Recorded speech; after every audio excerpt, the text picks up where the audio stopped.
સુરતમાં ભારે વરસાદ અને ખાડીપુર બાદની પરિસ્થિતિને લઈને આજે નાયબ મુખ્યમંત્રી હર્ષ સંઘવીએ ઉચ્ચ સ્તરીય સમીક્ષા બેઠક યોજી હતી। બેઠકમાં સર્વે કામગીરી, નુકસાનનું મૂલ્યાંકન અને અસરગ્રસ્તોને સહાય પહોંચાડવાની કામગીરીની વિસ્તૃત સમીક્ષા કરવામાં આવી હતી।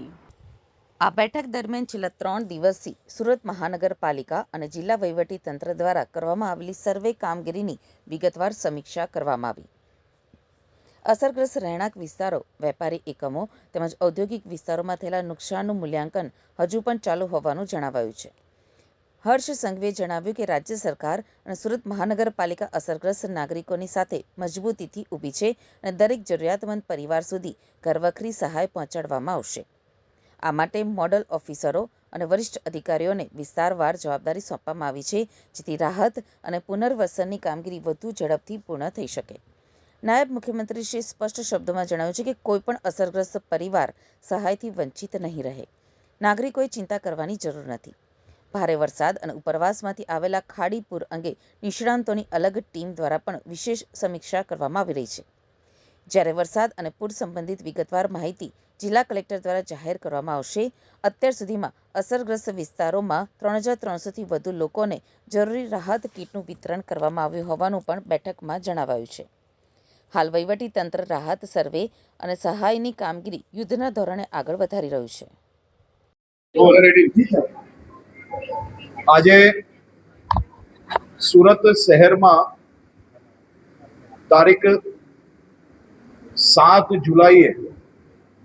જે ભારે વરસાદના કારણે સુરત શહેરના મોટા ભાગના વિસ્તારોના નાગરિકોએ જે હાલાકી ભોગવવી પડી હતી અને અનેક સોસાયટીઓ હોય, રેસિડેન્શિયલ એરિયા હોય, કોમર્શિયલ એરિયા હોય કે ઇન્ડસ્ટ્રીયલ, આ તમામ વિસ્તારોમાં ભારે વરસાદના કારણે અનેક લોકોએ જે નુકસાની ભોગવવી પડી છે તેની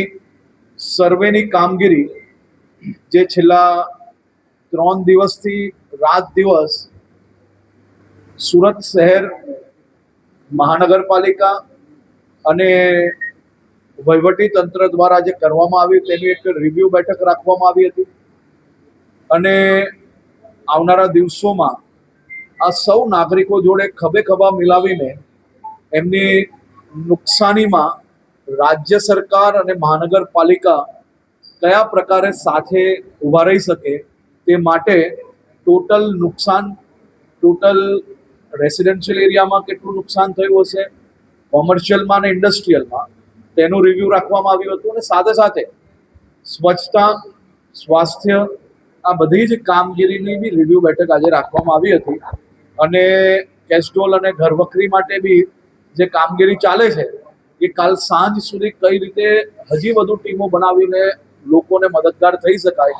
તે માટેની વ્યવસ્થાનું પ્લાનિંગ કરવામાં આવ્યું છે। એમનો સર્વે બી મોટા ભાગે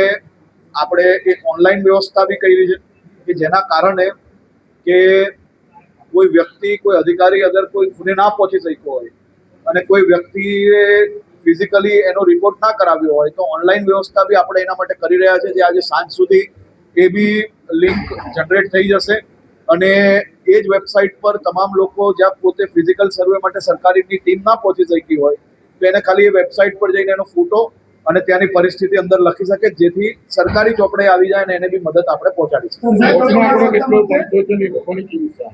એ લોકોને બી સંપૂર્ણ હમણાં જે આખો કલેક્ટરશ્રી દ્વારા એનું સંકલન ચાલી રહ્યું છે અને આજે 4 વાગ્યા સુધી ફાઇનલ આંકડો જે કંઈ લોકો કોઈક વીજળી પડવાના કારણે, કોઈક પોતાનું વ્હીકલ લઈને પાણીમાં જતા હોય ને પાણીના પ્રવાહની અંદર કોઈ ફસાયું હોય ને મૃત્યુ પામ્યા હોય, એ તમામ લોકોનું એક આંકડો એ આજે સાંજે 4 વાગે કલેક્ટરશ્રી દ્વારા સંપૂર્ણ માહિતી આપવામાં આવશે।